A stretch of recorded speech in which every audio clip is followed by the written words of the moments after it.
오늘은 예비 디모데후서 4장 8절에 보면 이제 후로는 나를 위하여 의의 면류관이 예비되었으므로 주 곧 의로우신 재판장이 그날에 내게 주실 것이고 내게만 아니라 주의 나타나심을 사모하는 모든 자에게도 이 의의 면류관을 예비하시고 주신다 했습니다. 우리도 이 의에 예비된 이 면류관을 받을 수 있는 거죠. 그 전에 이 사도 바울은 내가 선한 싸움을 싸웠다라고 표현했습니다. 선한 싸움. 이 선한 싸움이란 사도 바울이 로마 교회도 얘기를 했긴 했는데요. 로마서 2장 9절 10절을 보면 악을 행하는 자마다 환난과 공고가 따르고 난 선을 행하는 자마다 영광과 존귀와 평강이 있을 것이다. 그러니까 선을 행하기 위해 선을 행하면 영광과 존귀와 평강이 있게 된다는 거죠. 또 때로는 선을 행하기 위해 때로는 싸움을 해야 됩니다. 싸움. 그 싸움은 때로는 격렬하게 해야 되는 거죠. 피 흘리기까지도 해야 되는 거죠. 이 사도 바울이 그 선한 싸움을 치열하게 싸웠습니다. 진짜 제가 한 주간 이렇게 말씀을 이렇게 정리하면서 이 사도 바울 치열하게 싸웠습니다. 치열하게. 선한 싸움을 싸웠다. 그래서 선한 싸운 얘기가 많긴 하지만 그냥 오늘 세 가지로 그냥 정리를 해봤습니다. 간단히 얘기하면 예수님이 그렇게 강조하셨던 그 세 가지가 있습니다. 그게 세 가지 뜰이죠. 세 가지 뜰을 위해 이방인의 뜰, 아이들의 뜰, 또 내 집은 만민이 기도하는 기도의 뜰, 그 치유받는 뜰이죠. 예수님이 그 성전에 예루살렘 성전에 들어가셔서 그렇게 화를 내고 상 없고 거기 그 짐승들 데려다 그 다 내 채찍 만들어서 쫓고 그래 굉장히 노를 바하셨는데 화내셨는데 그게 그 성전에 예배당에 세 가지 뜰이 없어서 그랬습니다. 근데 이 사도 바울은요, 이 세 가지 뜰을 위해 치열하게 싸웠습니다. 선한 싸움 싸웠어요. 예수님이 가장 귀중한데 이 세 가지 뜰에 거기에 짐승 갖다 놓고 그 짐승 바꾸고 그게 그 성전세는 또 성전에서 통용하는 그런 동전이 있습니다. 그걸로 또 저 밖에 가이사 이름 써 있는 거 그거는 안 되니까 성전에 쓰는 돈이 또 따로 있습니다. 그걸 환전할 때 또 이득을 또 취하거든요. 멀리서 또 유월절 지내려고 오는 사람들이 짐승 끌고 오기 좀 힘드니까 만약에 중간에 이 짐승이 또 이 제물로 쓰려고 데리고 왔는데 이 짐승이 죽거나 병들고 다치면 안 되니까 온전한 거 한다면서 그 짐승을 따로 의도는 좋죠.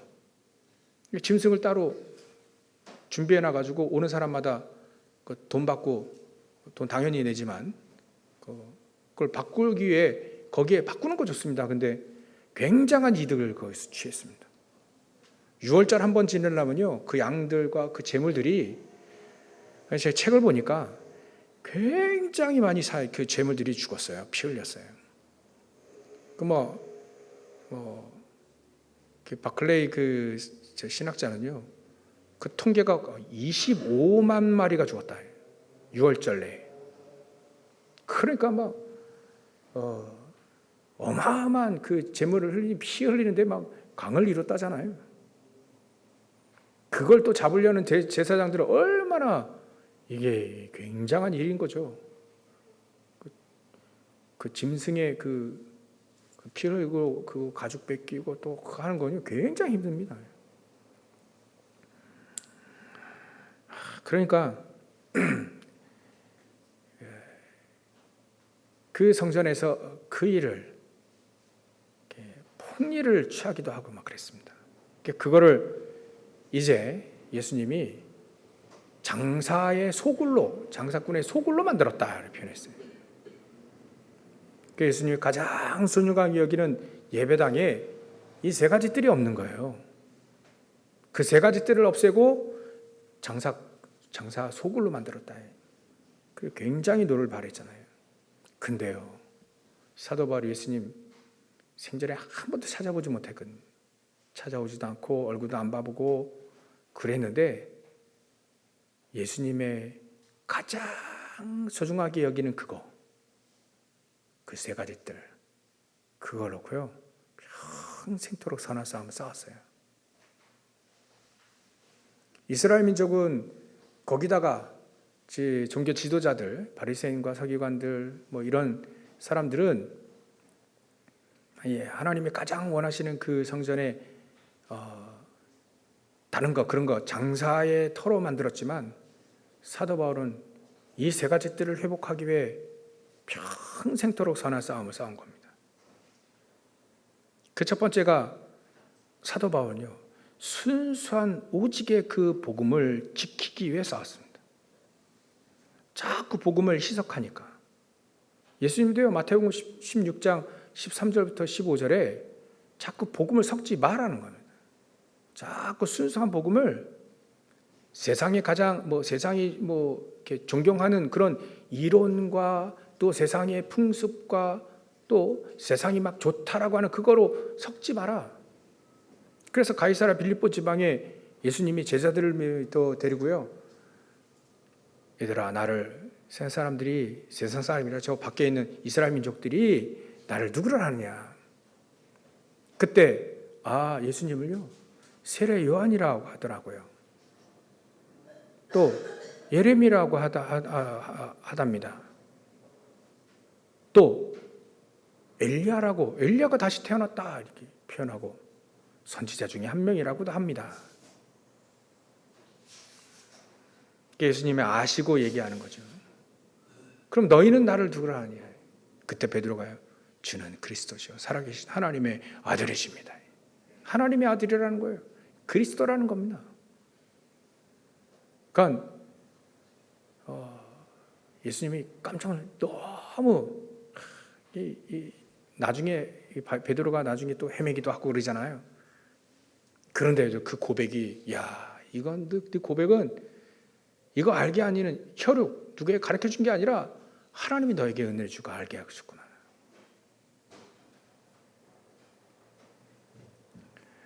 예수님을요 세례 요한처럼 믿으면 안 됩니다. 사회 정의를 부르짖고 좋은 거 가르치는 선생님으로 믿으면 안 돼요. 예수님을 가장 훌륭한 교사, 랍비, 대학 총장에 있는 교수든 이런 선생님으로 믿으면 안 된다는 거예요. 또 사회 정의를 부르짖는 그런 선동가로 믿으면 안 된다. 또 엘리야처럼 능력에 불교 다른 종교도 다 능력 행합니다. 능력의 종교로 능력의 사람으로만 믿으면 안 되는 것이다. 그 예수님의 조금 일부예요. 그리스도라는 의미로 예수님이 그리스도라는 의미로 기적도 일으키셨습니다. 능력도 베푸셨습니다. 근데 그거는 조그만 한 부분이다. 예수님의 본질, 그리스도의 본질은 사실은 아니다는 거예요. 그리고 예레미야처럼 그 예레미야 눈물의 선지자죠. 그래서 오해하게 사람들은 예레미야처럼 박애주의자로 믿습니다. 박애주의자 아닙니다. 우리 크리스찬들이요 속을 수 있습니다. 우리는 박애주의, 예수님의 사랑을 증거한다고 박애주의 맞습니다. 근데 그건 한 부분입니다. 예수님은 그리스도로 믿어야 돼요. 그리스도로 믿어야 돼요. 이게 안 통하고 이게 본질이 안 통하니까 자꾸 조금 예수님의 그 조그만 그 부분 그거 가지고 예수님을 안다라고 생각합니다. 아닙니다. 예수님의 진짜 사랑은 남 병 고쳐주고 못 먹는 사람 뭐 오병이어 이런 역사 일으키고 죽은 사람 이렇게 그거는요 진짜 예수님이 오셔서 하신 일이 아닙니다. 진짜 예수님이 오셔서 하신 일은요 그리스도의 일을 하셨습니다. 그리스도의 3집 이건요 아무리 선동가도 선구자라 할지라도 아무리 학식이 많은 교사라 할지라도 또 랍비라 할지라도 대학 총장이라 유명한 강사라 할지라도 교수라 할지라도 해결할 수 없는 세 가지 문제를 해결하기 위해서 이 땅에 오신 거예요. 자꾸 사람들은 그리스도 이 복음 순수한 복음을 자꾸 희석시킵니다. 희석시킵니다. 어떤 사람의 그 정신을 가지고 복음과 함께 막 전달한다. 근데 사람의 정신은요 한계가 있습니다. 이념, 사상 한계가 있습니다. 그거 가지고 어떻게 영적 문제 해결하고 어떻게 사단을 무너뜨리고 어떻게 지옥 배경을 무너뜨리겠습니까? 어떻게 그거 사람의 정신을 가지고 천국을 갈 수 있겠습니까? 안 됩니다. 복음은요 복음이에요. 그리스도는 오직 그 순수한 그리스도로 믿어야 됩니다. 자꾸 밖에 있는 그 사상과 이념을 자꾸 그 정신들을 막 자꾸 섞어버리면 좋습니다. 보기에는요 되게 좋아 보여요. 근데 진짜 우리에게 영적인 문제가 딱 오면요 해결이 안 됩니다. 사회 봉사, 사회 정의 막 부르짖어서 막 크리스천들이 막 사회 봉사도 많이 하고 정의를 부르고 좋습니다. 나쁜 거 아닙니다. 근데 우리에게 영적 문제가 어느 날 탁 들어오면 해결이 안 됩니다. 믿기는 제대로 믿어야 됩니다. 그리스도를 제대로 믿어야 돼요. 순수한 오직의 그 복음, 오직 그리스도로 믿어야 된다는 겁니다. 사도 바울이요, 이 순수한 복음, 이 순수한 오직의 이 복음을 자꾸 이스라엘 민족이 섞어. 다른 거 섞어요. 뭐로 섞었냐?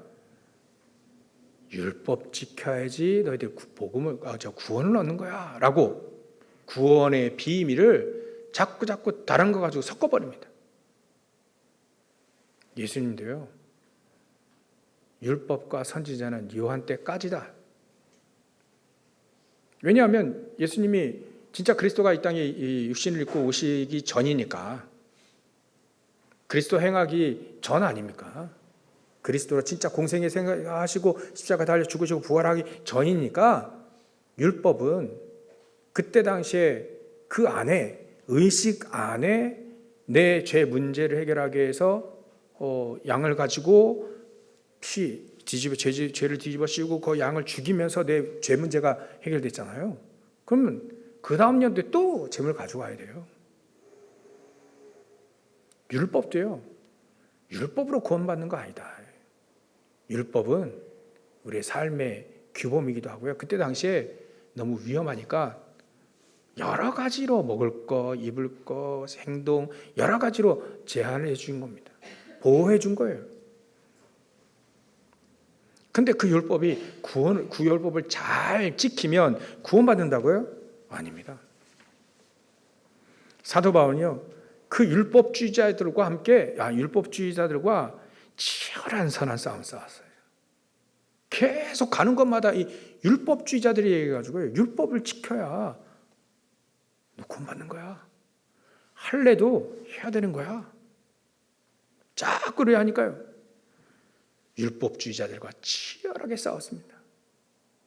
로마서 보면 치열하게 나옵니다. 갈라디아서 보면 치열하게 나옵니다. 고린도전서 보면 막 치열하게 할례파, 분파도 있어요. 분파, 교회 내 문제들 말이죠. 나는 개바파다, 나는 사도 바울파다, 나는 아볼로파다, 정신나가 또 한 사람, 난 그리스도파다. 대책 없습니다. 이런 사람들과 치열하게 싸웠어요. 그 순수한 복음을 지키기 위하여 구원은 오직 그리스도를 믿는, 예수 그리스도를 믿는 믿음 안에서 내가 구원받는 거예요. 그리스도를, 오직 그리스도 예수를 믿는 그 믿음으로 구원받는 것이다. 치열하게 싸웁니다. 가는 곳마다 싸웁니다. 가는 곳마다 이 율법주의자들이 이 순수한 이 오직의 그 복음, 사도 바울이 말하는 그 오직의 복음을 위해 가는 곳마다 대적을 했어요. 가는 곳마다 희석시키고요. 구원의 비밀, 순수한 복음을 희석시켰습니다. 우리의 행동이 아무리 옳더라도요, 구원 못 받습니다. 그것까지 구원받는 게 아니에요. 그리스도를 믿는 믿음 가지고 구원받는 겁니다. 로마서 7장 6절에 보면 이제는 우리가 얽매였던 것에서 죽었다를 표현했어요. 그 율법입니다. 이제는 우리가 얽매였던 것에서 대하여 죽었으므로 율법에서 벗어났다라고 표현됐습니다. 자꾸 율법은 좋은 건데 말이죠. 나쁜 거 아닙니다. 좋은 건데 그 율법을 율법주의자들이 잘못 적용하고 잘못 해가지고요, 그 율법을 가지고 우리를 얽매였던 거예요.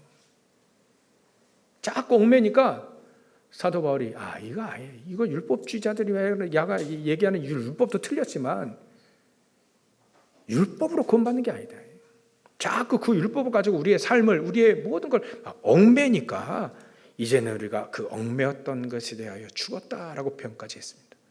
율법에서 벗어났으니 여러분 우리가 영의 새로운 것으로 섬길 것이요 율법의 조문에 묵은 것으로 하는 것이 아니다. 오직 그리스도를 믿는 믿음, 그게 영의 새로운 겁니다. 이거 가지고 우리가 믿고 섬기는 것이죠. 로마서 7장 4절에 보면 우리는 율법에 대하여 죽임을 당하였다 이렇게 표현했습니다. 율법에 대해서 우리는 죽임을 당했다. 그리스도를 믿는 믿음 가지고 우리는 다시 새로운 피조물로 다시 살아나게 된 거다. 그래서 이는 다른 이 곧 죽은 자 가운데 살아나신 이에게 가서 우리가 하나님을 위하여 열매를 맺게 하려 함이라. 하여튼간요, 복음을 희석시키는 데에요, 얼마나 우리 인간이 재능인지 몰라요. 복음, 순수한 복음, 그거 딱 붙잡고 우리가 예수 믿고 구원받는 거예요. 근데 거기에다가 자꾸 뭔가를 섞어요. 섞으면 굉장히 화려해 보이고 굉장히 좋아 보이고 굉장히 설득력 있어 보이고 굉장히 합리적으로 보이긴 합니다. 근데요, 자꾸 섞다 보면 순수한 복음, 오직의 복음이 아니기 때문에 믿음의 본질이 흐려지기 때문에 나중에는요, 우리 신앙생활이 힘이 없어져 버립니다. 세 가지 저주 그대로, 삼직, 예수님의 그 그리스도의 삼직이 세 가지 저주 때문에 그리스도의 삼직으로 이 땅에 오셨잖아요. 사단을 못 이겨요. 영적인 힘이 없기 때문에. 복음이 희석되어지면. 또 죄의 문제가 해결되지 않습니다. 순수한 복음.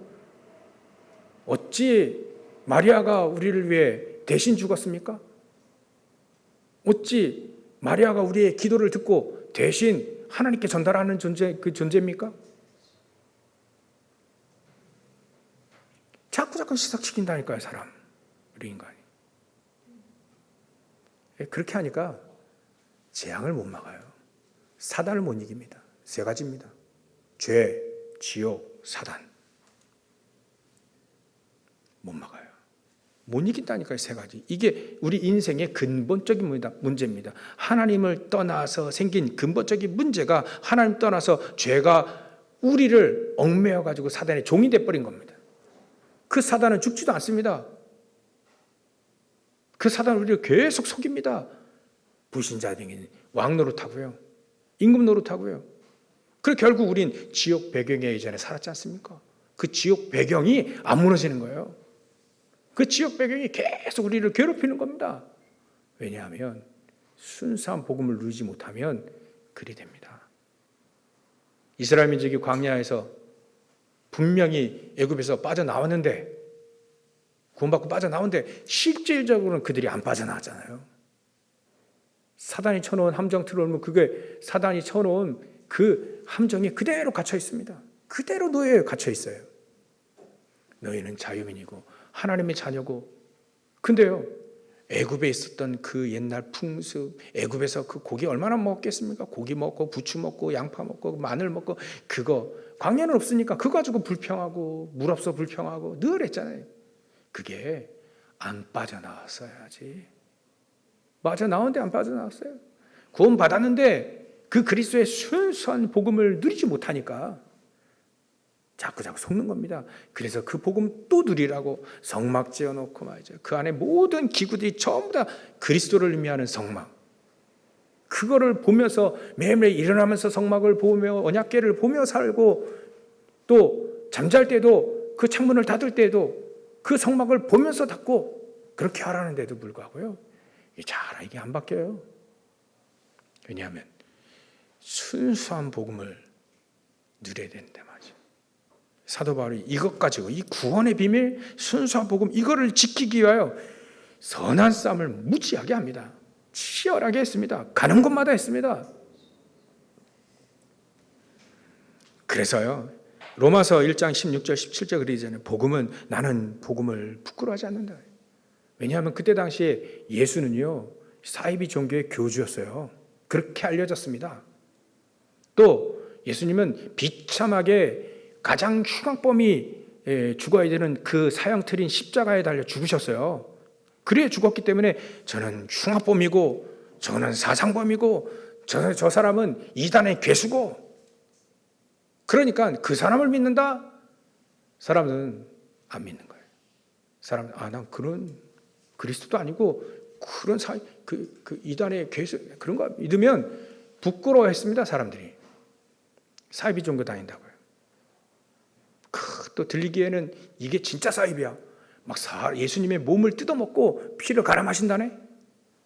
그럴까 막, 저건 아니.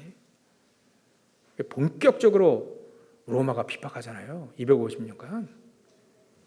그게 다 잘못 알고 있기 때문에 그렇습니다. 이거 가지고 사도 바울은요, 치열하게 싸웠어요. 불신자도 싸웠지만요, 교회 내에 있는 저 율법주의자들하고 치열하게 싸웠습니다. 선한 싸움을 치열하게 싸웠다. 대충 싸운 게 아닙니다. 치열하게 싸웠습니다. 여러분들, 우리가 이 순수한 이 오직 이 복음, 그래야만 우리가 치유도 되고 힘도 얻어요. 치유의 때를 회복하는 건 오직 복음 아니면 안 됩니다. 왜 우리가 10년 전, 20년, 30년 전 믿음 생활 똑같습니까? 그냥 제가 이렇게 얘기하는 거예요. 똑같다라고 똑같은 사람들이 있을까 봐. 없으면 좋겠는데. 또 인터넷 또 누구 들을 수 있으니까요. 똑같다라고 생각하시는 그분 왜 똑같습니까? 순수한 복음을 가지고, 그래서 사도 바울이 로마서 1장 16절 17절 나는 복음을 부끄러워하지 아니하노니 이 복음은 믿는 자에게 구원을 주신 하나님의 능력이라 했는데, 오직 의인은 믿음으로 말미암아 살리라 했는데 왜 똑같다고 얘기합니까? 그래 교회 다닐 필요가 없다고요? 순수한 오직의 복음을 알지 못하기 때문에 그렇습니다. 동의하시죠? 맞습니까? 여러분들 그렇게 우리가 느끼고 있죠? 그래 믿고 있죠? 왜 교회 다니면서 또 왜 교회를 안 다닙니까? 이 복음, 순수한 이 복음을 맛을 못 본 겁니다. 그러니까 다른 거 붙잡는데 그게 가장 고상하게 여겨지는 율법을 또 붙잡잖아요. 할례를 받아야 되니까 아브라함도 할례를 받고 우리도 할례를 받아. 할례 민족 아니냐? 할례를. 그래서 사도 바울은 또 할례파고 또 싸웁니다. 그래, 육신의 할례가 진짜 할례 아니고 할례는 마음에 하는 것이다. 마음에 어떻게 할례를 합니까? 마음에 예수 그리스도를 마음의 주인으로 영접하고 하나님의 자녀가 되어지면, 하나님의 아들이 너희 안에 계시면 그게 바로 하나님의 자녀라는 증표요. 그게 바로 마음의 할례는 할례는 것이다. 육신의 할례가 아니라 마음으로 내 마음속에 예수님을 영접하고 그분이 나의 주인이 되어지면 그게 할례인 거. 진짜 할례는 그것이다. 하나님의 자녀를 누가 어떻게 합니까? 할례 그거 본다고 하나님 자녀라고요? 아니다. 마음속에 하나님의 아들이 계시면 구원을 받은 것이요 하나님의 아들 그리스도가 우리의 마음속에 있으면 그게 바로 하나님의 자녀되는 인침된 거 아니냐. 이렇게 할례파와 또 싸웁니다. 치열하게 싸웁니다. 전혀 율법주의자들이 안 굽히거든요. 할례파들이 절대 안 굽히거든요. 치열하게 싸웁니다. 치열해요. 아주. 서신들을 보면 치열하게 얘기합니다.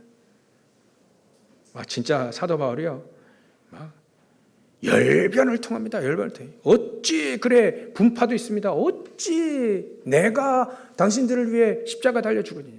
게바가 십자가 달려 죽으냐? 나는 씨를 뿌렸고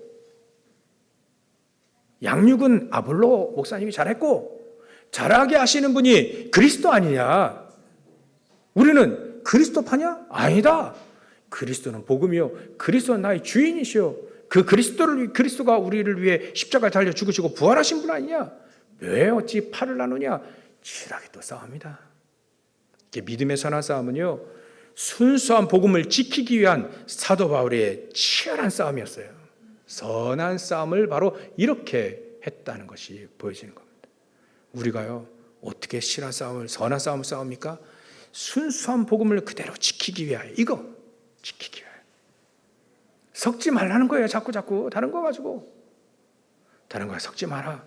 순수한 복음 그거 가지고 나는, 그래서 사람들이 많이 얘기하잖아요. 사도 바울은 나는 그리스도와 함께 십자가에 못 박혀 죽었나니 그런지 이제 내가 사는 것이 아니오 나를 위하여 자기 몸을 버리신 그 십자가 달신 그 그리스도를 믿는 믿음만이 내가 사는 것이다는 거예요.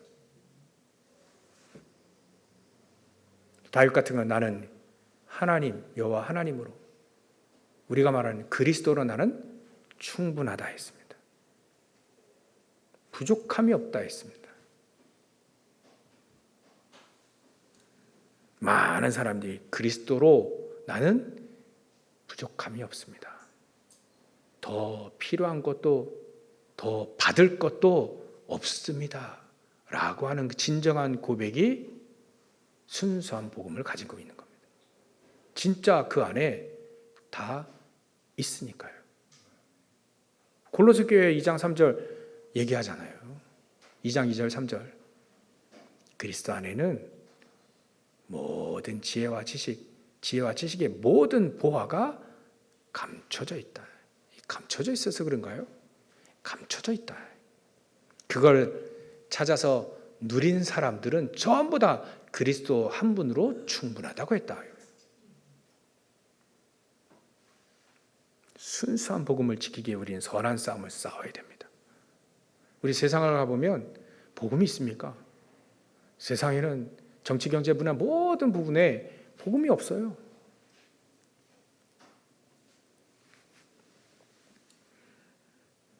또 복음을 자꾸 섞습니다. 다른 거 가지고. 다른 거 하느라고 크리스천들이 바빠요. 복음을 충분히 순수하게 누리고 그 복음을 전달하는 데 최고의 인생을 다 살아야 되는데 자꾸 우리는 다른 거 하려고, 사단이 자꾸 다른 거 시키거든요. 다른 거 열심히 정신이 팔리고. 아닙니다. 때로는 다른 건 잘 못해도 괜찮습니다. 순수한 복음 가지고 내가 충분해지면 돼요. 충분한 그 복음이 또 다시 다른 사람에게 전달되거든요. 빛으로 전달되거든요. 이걸 위해 사도 바울은요, 진짜 치열하게 선한 싸움을 싸웠습니다. 그 사도 바울은요, 이 순수한 복음을 지키기 위하여 누구와도 싸웠냐면 자신과도 싸웠습니다. 자신과도 싸웠어요. 때로는 고린도전서 9장에 보면 9장 25절부터 27절에 보면 이기기를 다투는 자마다 이기기를 다투는 자마다 모든 일에 절제하는데 그들은 썩을 승리자의 관을 얻고자 하되 우리는 썩지 아니할 것을 얻고자 하는 것이 아니냐. 그러면 나는 다름질하기를 향방 없는 것처럼 하는 것이 아니고 싸우기를 허공치는 것 같이 아니하며 내가 내 몸을 쳐 복종하게 함은 내가 남에게 전파한 후에 자신이 도리어 버림을 당할까 두려움이라. 그 승리자의 면류관 그걸 얻기 위해서요. 때로는 이 사도 바울은 그 썩지 아니할 승리자의 면류관을 얻기 위해서요. 때로는 사도 바울은 내 몸을 쳐 복종하게 한다. 그리스도 앞에 복음 앞에 복종하게 되어진다라고까지 얘기를 합니다. 또 로마서 7장에 보면 21절부터 23절에 보면 내가 한 법을 깨닫는데 곧 선을 행하기를 원하는 나에게 악이 함께함이라.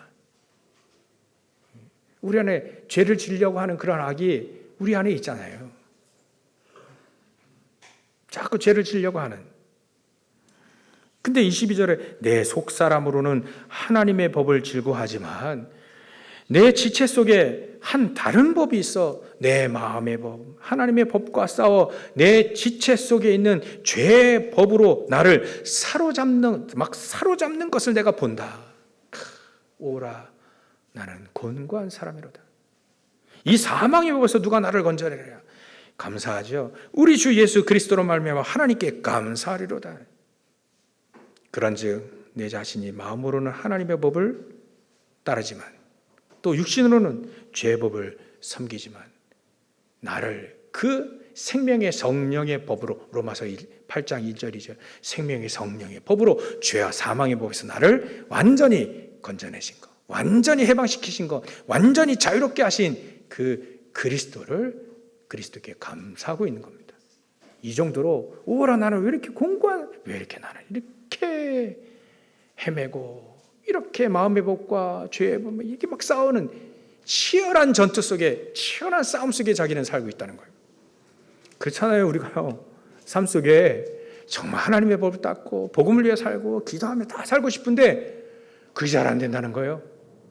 그러나 모든 죄의 문제는 그리스도의 십자가 완전히 해결하셨으므로 우리는 그분을 믿으며 모든 죄의 법에서 사망의 죄의 사망의 법에서 우리는 생명의 성령의 법으로 우리는 완전히 해방된 걸 자꾸 붙잡은 거예요. 나는 그리스도 없으면 안 된다는 겁니다.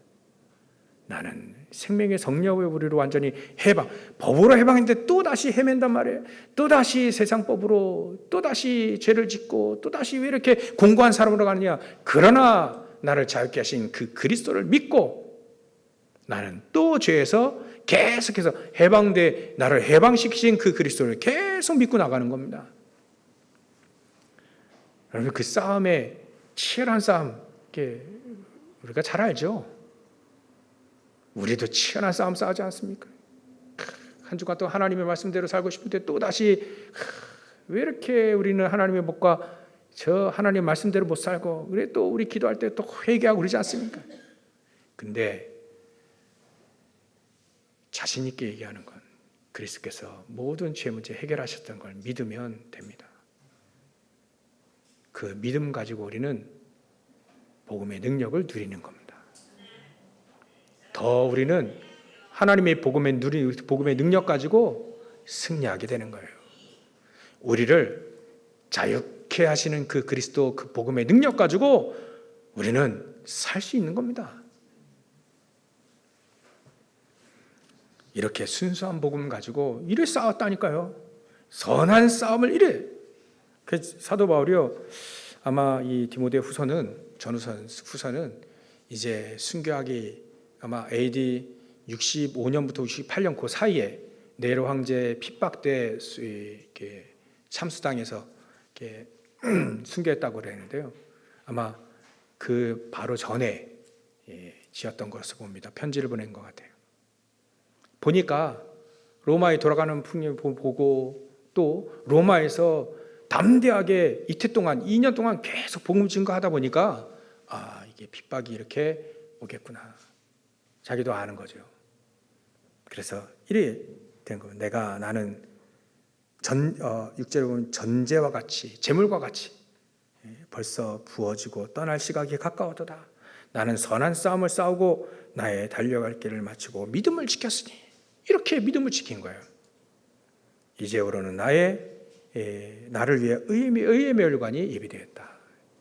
이렇게 믿음을 지키기 위하여 구원의 비밀을 지키기 위하여 오직 복음을 지키기 위하여 율법주의자들 할례파, 분파, 또 때로는요 성찬 가지고도 싸워요 사람들이요.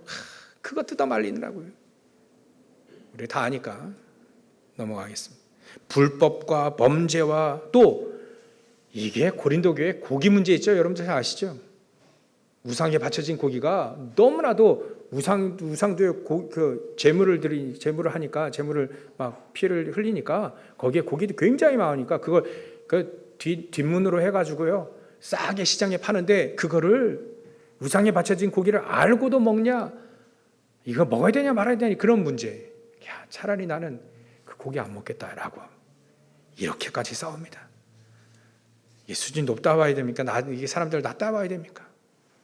이렇듯 순수한 복음. 야, 고기 그게 뭔지 그 고기 알고 그 고기 먹으면 그 고기 우리가 하나님의 자녀가 뭐 어떻게 되냐? 먹어도 된다. 근데 굳이요 아는데 그걸 꼭 우상에 바쳐진 고기 아는데 싸다고 해서 굳이요 그걸 찾아가서 먹을 필요가 뭐가 있겠냐? 그러려면 나는 고기 안 먹겠다. 막 일이 나오잖아요. 순수한 복음을 지키기 위하여 이렇게 사도 바울을 싸웁니다. 여러분 우리는 때로는 치열하게 내 몸을 저 복종해까지 싸울 필요가 있습니다. 싸워야 됩니다. 순수한 복음을 지키기 위해 우리 목에 칼이더라도 순수한 복음, 오직 그리스도로만 구원받는다. 오직 그리스도로 충분한 사람이 되자. 그런 복음을 지키기 위해 선한 싸움을 싸우시기 주의 이름으로 축원합니다. 두 번째로는요, 생명을 살리기 위하여 그야말로 이방인의 뜰을 회복하기 위하여. 이방인들이 깜깜합니다. 그리스도의 그 자도 못 들어봤어요. 크라이스트라는 C자도 못 들어봤습니다. 예수라는 예자도 못 들어봤어요. 그 사람들을 살리기 위하여 무지하게 싸웁니다. 그 복음을 증거하기 위해 싸웠단 말이에요. 가게에는 복음을 증거할 때는요 핍박이 굉장히 일어났거든요. 핍박과 고난과 어려움, 예수 믿는다는 이유로 말이죠. 예수 증거한다는 이유로 책찍에 맞고 40에 하나 감한 매를 2번이나 맞았는데요. 40번 때리면 죽기 때문에 옛날에 우리나라도요 곤장 물 묻혀가지고 곤장 때리면요 40 넘어가기 시작하면요 거의 죽음에 이른답니다. 100대 때리면 죽는데요. 막 그런 식으로 맞은 겁니다. 채찍을 맞은 거예요. 40번 때리면 죽으니까 하나 덜 맞은 거의 죽음 직전까지 맞는 그 매를 2번이나 맞았어요. 밤낮 배가 파손돼서 바다에 둥둥 떠다녔죠. 짐승의 위험, 동족들이 막 죽이려죠. 결사대도 있죠. 강의 위험, 바다의 위험, 모든 위험 가운데 복음을 증거하는데 따르는 고난들이 달게 받은 겁니다. 복음을 증거하는데 우리는요 때로는 어려움이 있습니다. 사단이 가만 놔두지 않죠. 발악을 하잖아요. 거기에 우리는 때로는 사단이 사람들 시키잖아요. 그래서 막 고난과 핍박과 누명과 억울하게 말이죠. 죄 없는데 막 죽이고 막 지금도 순교 현장들이 있지 않습니까? 보니까 영상을 보니까 어느 나라에 교회를 불태우더라고요. 사람이 있는데 말이죠. 어느 나라에 보니까요. 사람들 막 죽이더라고요. 예수 믿는다는 이유로. 제가 한번 청년 수련회 갔는데요. 저 아프리카 어떤 지역에 이렇게 예수 믿고 온 친구가 왔는데요. 자기가 얘기해요. 내가 자기는 예전에 예수 믿는 사람 죽였다. 근데 예수님을 믿고 머나먼 우리나라 가셔가지고 수련회 참여한 거예요. 악수하는데 막 손이 떨리더라니까 제가요. 크리스천들 죽였다니까. 근데 그런 사람 처음 봤거든요. 야, 근데 이 사람이 사도 바울처럼 예수 믿는 사람 죽인 그런 앞장섰던 사람이 이제는 예수 믿고 함께 집회 참여해 왔어요. 우리는 생명 살리기 위해 세계복음하기 위해 이방인들이 회복하기 237, 5천 정도 살리기 위하여 따르는 치열한 싸움도 있습니다. 현장에 가보면요. 이 복음하기 위해서요. 세계복음하기 위해 치열한 영적 싸움, 사단과의 싸움이 있거든요. 우리도 또 기도하면서 치열한 영적 싸움 또 싸워야 됩니다. 어떻게 하면 우리가 성령의 인도받고 흑암세력 무너뜨리기 위해 우리는 영적 싸움 부단히 싸워야 되거든요.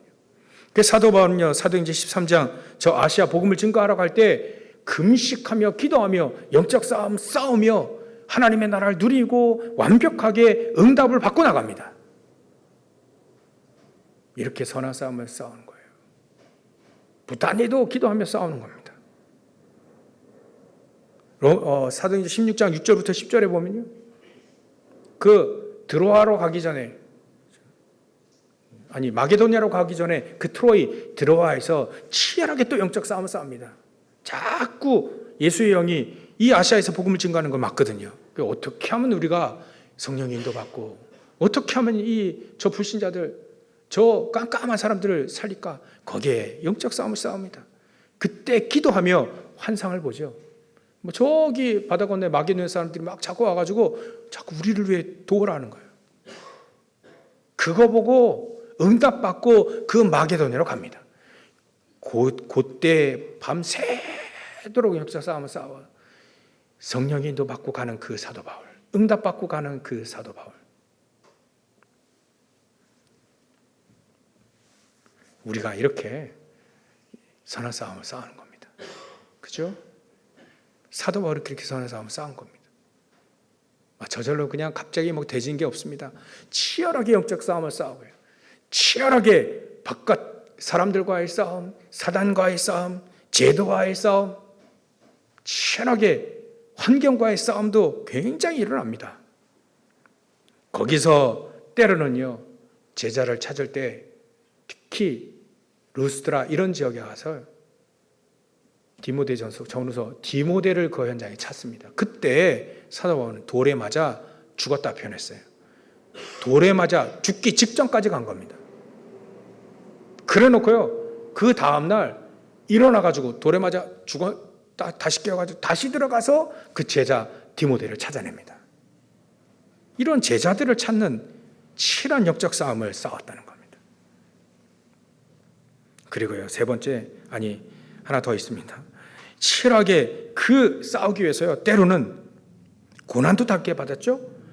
가이사 앞에 얘기합니다. 내가 가이사 앞에 서야 되겠다. 로마도 보아야 되겠다. 자꾸 이스라엘 민족이 자꾸 막 이렇게 소송을 하니까, 죽여야 된다 하니까, 사도 바울 죽여야 된다 저거. 율법을 무너뜨리고 그래 하니까 자기는 어쩔 수 없이 가이사 앞에 상소를 합니다. 이제 로마를 향해 이제 죄수로 끌려가야 되는 거예요. 묶여서 끌려가야 되는 겁니다.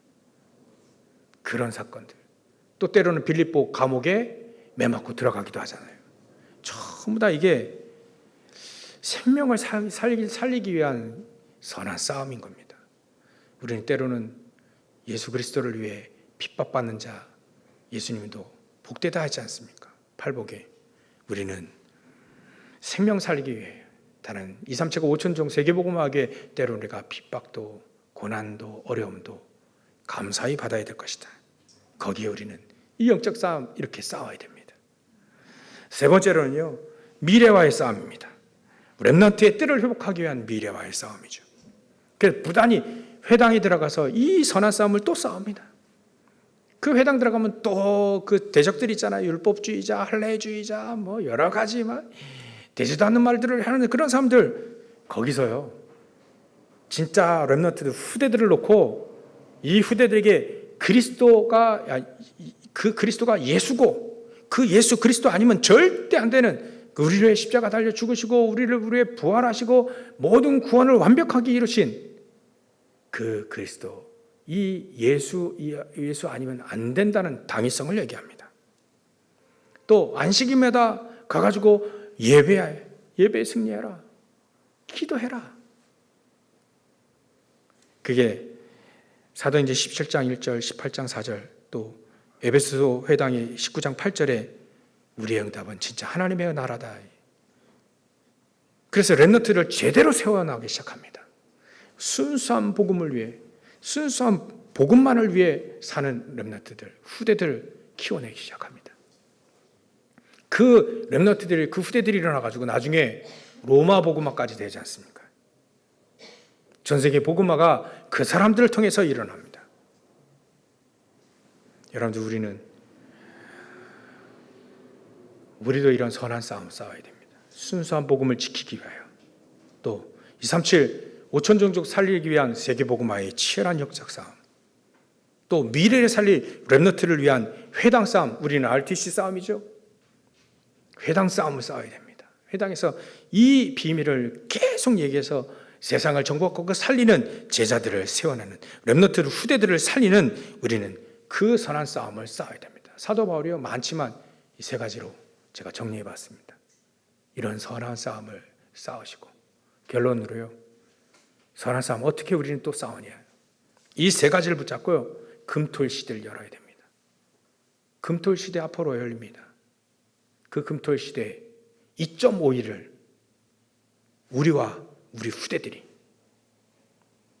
순수한 복음과 영적인 힘을 가지고 그 일이 복음을 위해 쓰임받고 하나님께 쓰임받아서 237 복음화 할 수 있는, 237 나라 세계 복음화 할 수 있는 그런 후대들, 그런 우리가 되어지기 위하여 2.5일 금토일을 영적인 힘을 얻은 영적 서밋, 그래서 그 영적 서밋을 가지고 내 일이 하나님께 쓰임받는 기능 서밋, 그래서 현장을 실질적으로 살릴 수 있는, 정확하게 살릴 수 있는 문화 서밋의 주역으로 세워져야 되는 겁니다. 그래서 힘이 필요하죠. 그래서 기도가 뭔지를 알고요, 진정한 묵상 기도가 뭔지, 집중 기도가 뭔지, 깊이 기도하는 것이 무엇인지, 내가 몸 안에 있든지 몸 밖에 있든지 고린도후서 12장에 나오지 않습니까? 깊이, 때로는 문제를 놓고 깊이 기도할 수 있는 기도, 집중적으로 기도할 수 있는 기도, 24로 무시로 기도할 수 있는 그 기도, 그 기도의 비밀을 가지고 우리는 현장에 나가야 되는 겁니다. 그래서 우리 한 해 동안 우리가 붙잡은 것이 그거 아닙니까? 예배가 회복되어 있어서 참된 힘과 참된 능력과 참된 응답을 가지고 현장에 우리는 증인으로 서야 되겠다. 그래서 예수님이 약속하신 것이 사도행전 1장 8절, 오직 성령이 너에게 임하시면 너희가 권능을 받고 예루살렘과 온 유대와 사마리아 땅 끝까지 이르러 내 증인이 되리라. 마태복음 28장 16절부터 20절, 내가 권능을 우리 가지고 너에게 권능을 줄 텐데, 하늘과 땅의 권세를 가지고 너와 함께 하겠다, 약속하신 겁니다. 때로는 현장 가서 병든 자도 고치라, 마가복음 16장 15절부터 20절 또 얘기했습니다. 우리는 이렇게 해서 선한 싸움을 싸우고 사도 바울과 같이 선한 싸움을 싸우며 현장과 시대를 놓고 살리는 주역으로 쓰임 받으시길 주의 이름으로 축원합니다. 기도하겠습니다. 하나님께 감사와 영광을 돌립니다. 믿음의 선한 싸움을 싸웠던 사도 바울과 같이 우리의 믿음의 선한 싸움을 세 가지 뜰을 회복하는 선한 싸움을 싸워 이제는 하나님이 예비해 놓으신 의의 면류관을 붙잡고 승리하기를 소원하오니 주님께서 역사하시고 축복하여 주시옵소서. 거룩하신 예수님의 이름으로 기도를 옵나이다.